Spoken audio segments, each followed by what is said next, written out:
안녕하십니까. 인하대학교 정치외교학과 김정호 교수입니다.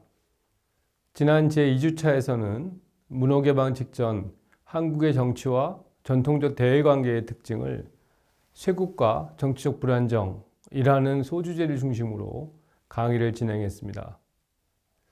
이번 제3주차에서는 한국 문호개방 직전의 동아시아 정세 첫 번째 시간으로 중국 청나라의 문호개방 과정과 국내적 대응에 대해서 강의할 것입니다. 3주차 강의를 시작하기 전에 먼저 여러분들과 함께 지난 주차에 배운 내용을 다시 한번 정리해 보는 시간을 갖도록 하겠습니다. 우선 제2주차 강의에서는 근대 이전 한국의 전통적 동아시아 국가와의 관계를 중국, 일본과의 관계를 중심으로 해서 살펴보았습니다. 학생들로 하여금 중국의 역사와 한국과 중국의 전통적 관계를 종합적이고 체계적 관점에서 이해시키기 위해서 표 2를 사용해서 중국 대륙의 전체 역사는 대륙에 대한 한족의 지배와 비한족 지배의 교체사라고 정의한 바 있습니다. 이러한 중국 대륙을 둘러싼 한족과 비한족 간의 끊임없는 투쟁과 갈등은 비교적 단일 민족을 유지해온 한국이나 일본과는 다른 중국적 특성을 보여주는 것이라는 점도 강조했습니다. 다음으로 이러한 중국 역사의 변천 과정이 한국-중국 간 관계에 미친 영향으로서 중국 대륙에서의 한족 국가의 위기와 실현 또는 대륙의 분열 그리고 갈등은 한민족 국가, 즉 한국의 발전과 번영의 기회를 조성했고, 반면 중국 대륙에서의 통일과 강성은 한국 민족의 위기와 실현 및 침략으로 얼룩진 역사였다는 점을 표 2를 통해서 설명드렸습니다. 그리고 나서 한국과 중국의 전통적 관계를 조공 관계와 양국 간 상호 인식을 중심으로 살펴보았습니다. 조공 관계는 정근대 시기 중국 중심의 동아시아 국제관계를 규정하는 가장 주요한 특징으로서 본래 중국 고대 서주 봉건제 하에서 발생한 것이었으나 이후 중국 중심의 세계관, 그 속에서 중국과 주변 국가의 관계로 확대된 것이라는 점을 설명드렸습니다. 비록 이러한 전통적인 한국과 중국의 조공 관계가 영토를 편입시킨다든가 또는 극심한 내정 간섭을 통한 식민지 또는 속국의 의미를 가진 것은 아니었으나 이후 근대기에 이르러 한국에 대한 중국의 종주권 문제로 인해서 여러 국가 간의 큰 갈등을 일으키는 계기가 되었다는 사실이 중요하다는 점을 수차례 강조했습니다. 그 다음으로는 한국과 일본의 전통적 관계에 대해 살펴보았습니다. 우선 한국은 오랜 기간 동안 중국의 문화를 일본에 전파해주는 브릿지의 역할을 하는 동시에 다리죠. 그리고 한국의 문화를 직접 일본에 전파하는 주체로서의 역할도 동시에 수행했다는 점을 지적했습니다. 그럼에도 역사적으로 늘 일본의 한반도 침략이 자주 있었고 그것이 결국 한국과 일본의 관계를 악화시키는 그런 주요 원인이 되었다는 점도 설명드렸습니다.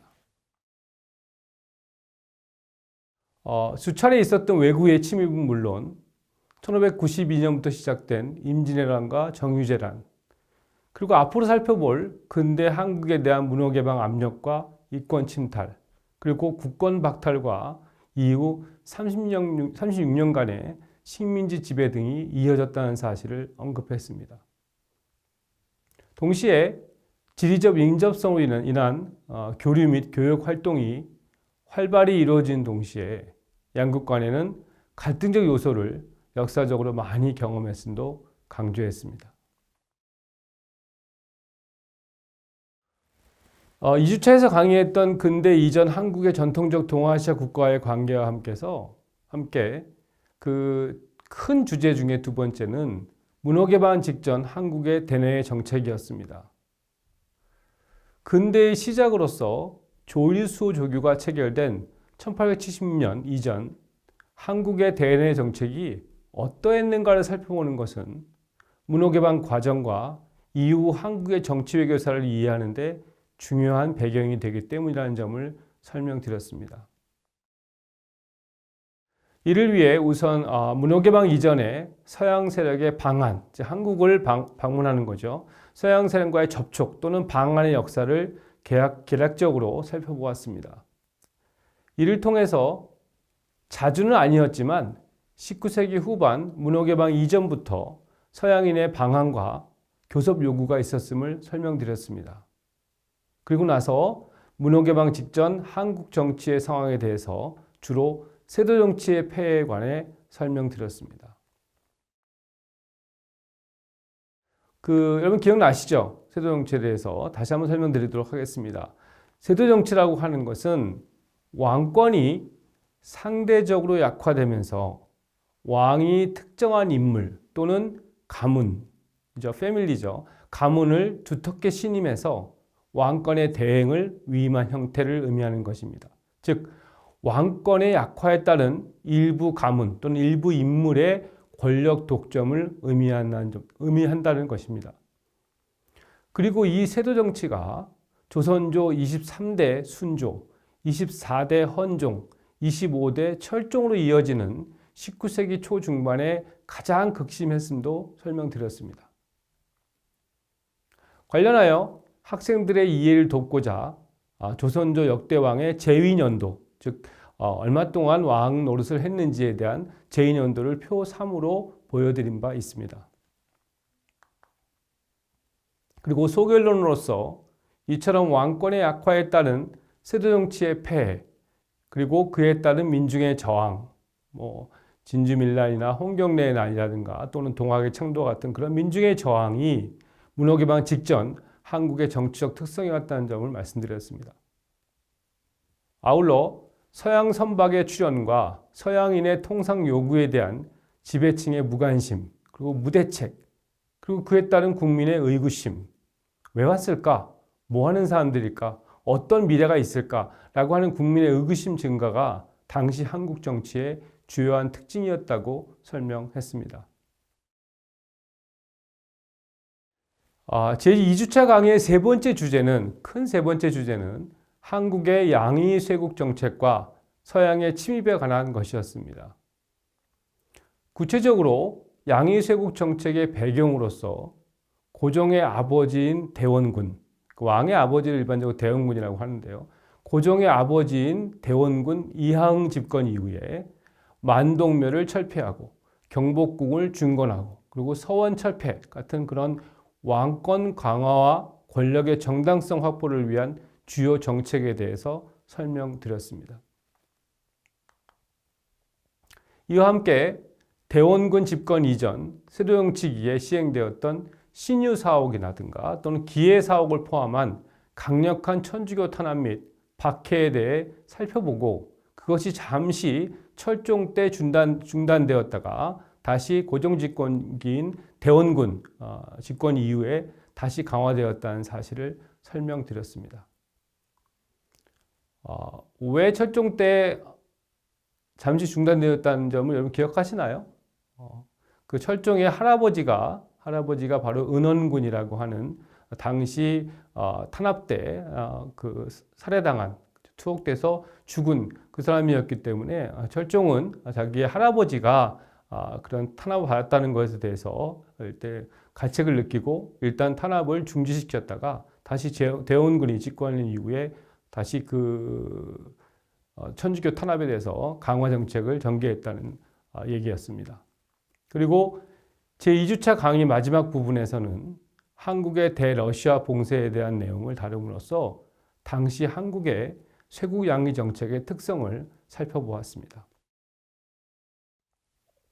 이상에서 제2주차 강의 내용을 요약해서 다시 설명드렸습니다. 학생들이 강의 전체적인 내용을 이해하는 데 많이 도움이 되었기를 기대합니다. 그럼 지금부터 제2주차 강의를 시작하도록 하겠습니다. 이번 주차는 아편전쟁과 중국의 수동적 갈등적 문호개방이라는 주제로 강의를 시작하려 합니다.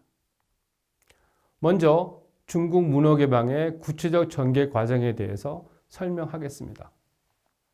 시간적 흐름에 따른 문호개방 확대 과정과 조약의 수립 그리고 개정에 나타난 서양 세력의 침투의 특징 등에 특히 학생들이 유의해 주시기를 부탁드립니다. 역사적으로 초기 영국과 청나라 사이, 중국 청나라 사이의 무역의 주체는 영국은 여러분들 잘 아시다시피 동인도 회사였고요. 이스트 인디아 컴퍼니라고 하는 동인도 회사였었고요. 그 다음에 청나라는 정부의 허가증을 받은 공식 무역 상인 공행, 중국말로는 코홍이라고 했습니다. 그래서 초기에 두 무역 주체가 서로 무역을 했는데요. 영국은 동인도 회사, 그다음에 중국은 코홍이라고 했습니다. 그런데 영국의 산업혁명이 일어났잖아요. 산업혁명이 일어나니까 대량 생산이 가능하고 그러면서 결국은 상품을 팔 수 있는 그 개척지, 그렇죠? 상품 팔 수 있는 개척지 확대가 필요해지면서 영국 정부는 그냥 광동을 중심으로 해서 코엑만 가지고 한정적인 그런 무역을 하는 데 있어서 한계를 느꼈습니다. 그래서 정부 간의 대규모 협정을 통한 대규모 무역의 필요성을 느끼게 되었던 것이죠. 하지만 이러한 영국 정부의 대중국 교섭 노력은 청나라의 뿌리 깊은, 이건 중국의 청나라뿐만 아니라 중국의 역사적으로 뿌리 깊었던 것이죠. 제가 몇 번 강조했지만 중화주의적인 부분들, 그 중화주의적인 태도에 의해서 번번이 좌절되었습니다. 예를 들어 영국 정부가 국가 간 교섭을 위해서 공식 파견한 외교 사절단이 있었겠죠. 그래서 영국 왕의 명령을 받아서 중국 황제를 만나서 협의해서 정부 간의 그런 교역 협정을 맺고 와라, 교섭을 해라 라는 명령을 받은 그런 사람들이 있었겠죠. 여기에 대해서 청나라 황제를 만나기 위해서는 무조건 3번 무릎을 꿇고 9번 머리를 숙이는, 우리가 아마 중국 영화 같은 옛날 영화들 많이 볼 때마다 이렇게 와서 보고할 때, 신하들이 보고할 때 무릎을 3번 꿇고 머리를 계속 숙이는 걸 혹시 보신 분이 있을지 모르겠지만, 그거가 이제 황제에 대한 또는 윗사람의 황제에 대한 존중의 표시고 또 복종의 표시였었죠. 그런 소위 말하면 삼괴구고라고 하는 그것을 요구함으로써 그 요구에 대해서 영국이 당연히 받아들이지 않겠죠. 당시만 하더라도 해가 지지 않는 나라, 즉 대영 제국의 위상이 컸던 영국으로서는 남의 나라 왕에 대해서 사절단이 가서 삼개국을 한다는 것은 있을 수가 없는 일이었죠. 그러다 보니까 결국 그 협상은 번번이 실패를 할 수밖에 없는 것이었고요. 이러한 상황이 지속되는 가운데 영국은 중국산 차의 수입으로 은의 유출이 심화되자 그에 대한 대안으로서 아편 무역을 추진하게 됩니다. 아편은 오피엄이라고 하죠. 당시에 영국과 그 다음에 중국의 주요 교역품은 영국은 모직물 이런 견직물 같은 것들이었었고요. 중국은 차와 비단이었습니다. 그런데 이제 차가 워낙 차도 역시 카페인이 있으니까 중독이 되겠죠, 그렇죠? 차는 맛있고 그래서 중국 차가 영국 왕 시대까지 다 들어가서 굉장히 인기가 있는 기업품으로 많이 수입이 됐었죠. 그러니까 역시 수입할 때 공통으로 사용하는 소위 화폐는 은이었습니다. 그러니까 은이 한정된 중국의 한정된 지역에서 모직물, 견직물을 파는 것과 그 다음에 중국산 차가 많이 들어옴으로써 거기 맞춰서 돈을 내야 되는 거니까 서로 무역상의 불균형이 있었던 것이죠. 그래서 은의 유출이 심화되자 이에 대한 대안으로서 아편 무역을 해보자라는 것이 추진되어야 되겠다는 것이죠. 그러나 여러분들 아시다시피 아편이라고 하는 것은 굉장히 큰 중독성을 가지고 있잖아요. 그렇기 때문에 당연히 영국은 아편 무역하는 거에 대해서 해보자라고 했을 것이고 청나라는 그런 영국의 태도가 마음에 안 들고 그렇죠? 당연히 안 되죠. 당연히 아편을 막 자유자재로 주고받으면 사람들이 일도 안 하고 그냥 아편쟁이, 우리가 속된 말로 아편쟁이라고 해서 아편만 하고 있는 사람만 많이 생기니 중국은 굉장히 큰 타격이 있겠죠. 그래서 이러한 소위 아편 무역에 대해서 영국과 청나라 사이에는 큰 입장 차이가 있을 수밖에 없었습니다. 결국 이러한 상황이 진행되는 과정에서는 앞으로 영국의 상업제국주의, 그 산업혁명을 통해서 소위 그 원료를 수입하고 그 다음에 자기들이 만든 상품을 대량 상품을 대량적으로 팔 수 있는 그런 개척지를 개척해야 되는 구해야 되는 그런 영국의 상업제국주의와 그 다음에 이를 막아야 되는 그리고 중국이 세상의 중심이라고 생각했던 그 중국 사이에는 즉 중국의 중화주의 사이에는 격돌이 불가피해질 것이면 당연한 결과라고 할 수 있겠습니다. 결국 이러한 아편 무역에 대한 입장 차이는 결국 언젠가는 영국과 청나라가 한번 대결을 할 수밖에 없다. 그렇죠? 서로 협상을 통해서나 교섭을 통해서 확인되거나 또는 이루어지지 못하는 그런 결과는 결국 당시에는 정근대에서는 어땠습니까? 전쟁 또는 전투를 통해서 해결할 수밖에 없었죠. 다음에서는 여러분들이 많이 들어본 아편 전쟁의 구체적인 경과에 대해서 살펴보도록 하겠습니다. 청나라 정부는 아편이 문제가 되자 임칙서라는 린저슈라고 하는 임칙서라는 사람을 흠차 대신으로 파견했어요. 흠차 대신이라고 하는 것은 옛날부터 원래 고정화된 그런 직위가 아니고요. 어떤 일이 생길 때만 특별하게 파견하는 대신이었습니다. 그러니까 정부 관료의 무슨 우리가 뭐 한국으로 보면 영의정, 좌의정 이런 뜻이 아니고요. 어떤 특별한 지역에 특별한 일이 생길 때 그거를 총체적으로 책임지는 그런 사람을 흠차 대신이라고 했습니다. 그 흠차 대신으로 임칙서를 파견하고 청정부가요. 그의 지휘하에 1838년 12월에 아편 무역을 금지시켰습니다. 그러나 여러분 생각해 보세요. 제가 아까 말씀드렸지만 아편은 어떤 성격을 가지고 있습니까? 강한 중독성이 있잖아요. 그러니까 아편을 무역을 금지시켜도 그렇죠? 아편이 가지고 있는 중독성 때문에 회수하는 실적은 거의 없었습니다. 당연히 내놓지 않죠, 사람들이요. 그렇죠? 거의 중독됐기 때문에 이게 뭐 그냥 단순 기호식품이 아니라 몸에 들어가면 계속 그걸 원하는 그런 부분들이었기 때문에 회수 실적이 없었죠. 그러니까 임칙서는 회수적이 없으니까 성과를 내야 되는 입장에서 영국인 아편 수입상 덴트라는 사람을 체포하게 되었습니다. 아편 무역을 금지시켰는데 아편 무역을 했다는 그런 혐의로 체포하게 되었습니다. 자국인이 청나라 정부 관리에 의해서 체포되는 일이 발생을 하자 당시 광동 주재 영국 상무관 그러니까 상업을 책임졌던 상무관이었던 찰스 엘리엇이라는 사람이 이에 항의하며 그 덴트에 대한 석방을 요구하는 동시에 영국 선박에 전투 준비를 명령하고 영국 정부에 대중국 강경책 행사를 요청하는 상황에 이르게 되었습니다. 이에 임칙서가 대응해서 1839년 3월 24일 영국인이 살고 있는 영국 상관, 옛날에는 이제 뭐 러시아 상관, 영국 상관, 프랑스 상관 다 있었거든요. 그러니까 영국 상관을 봉쇄하는 강경책을 전개했고요. 엘리엇 상무관은 일단 굉장히 강하니까 그리고 정부로부터 공격 명령이 없었기 때문에 일단 후퇴해서 모든 자국 상인에게 아편을 청나라 정부에 인도하도록 명령했습니다. 이때 제출된 상자의 수가 무려 2만 개였다고 해요. 어마어마한 양의 그 아편 그 양이 거래되고 있었던 것이죠. 참고로 하면은 광동에 있는 사람 중에 1,200만 명 정도가 아편 중독자였다고 하고요. 그다음에 당시에는 아편만을 피우는 아편방, 그렇죠? 차방이 있었다고 합니다. 그 정도로 굉장히 많은 사람들이 아편을 했다는 것이죠. 그래서 어느 측면에서 본다면 영국은 본국의 필요성에 의해서 아편 무역을 시작했지만 특히 인도 쪽에 있는 식민지 인도에서 재배된 아편을 가지고 왔지만 중국으로 볼 때는 당연히 그거는 거부할 수밖에 없는 그런 구조였던 것이죠.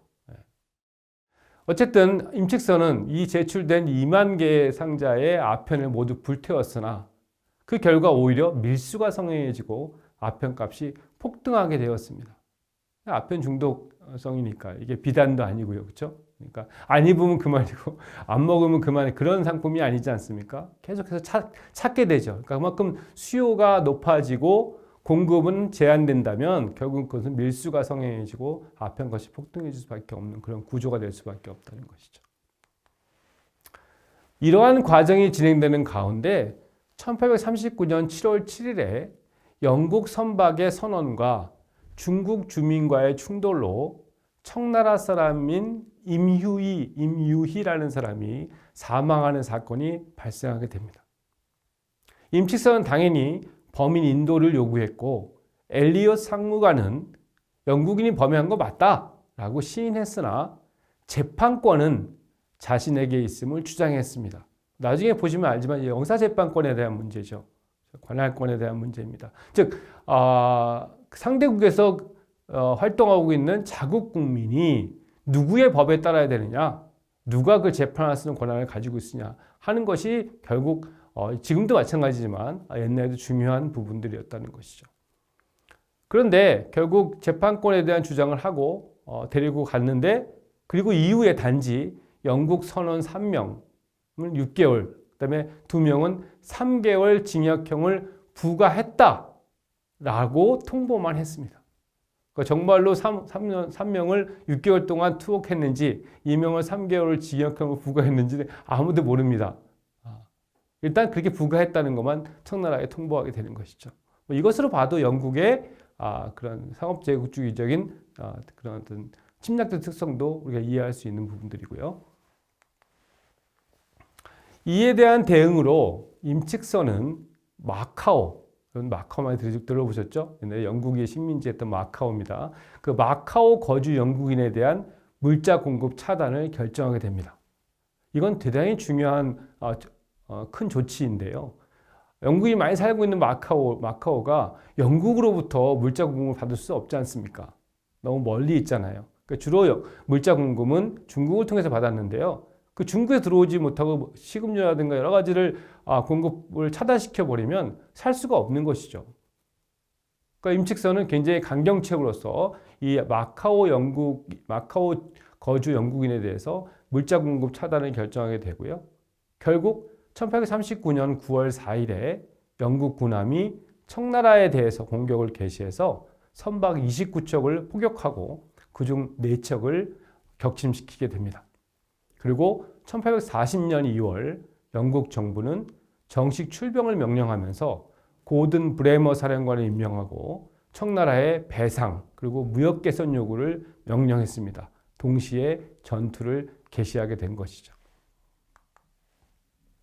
본격적인 전투 결과와 이후 문호개방 전개 상황에 대해서는 다음 차시에서 강의를 진행하도록 하겠습니다. 이상으로 제1차시를 마무리하도록 하겠습니다.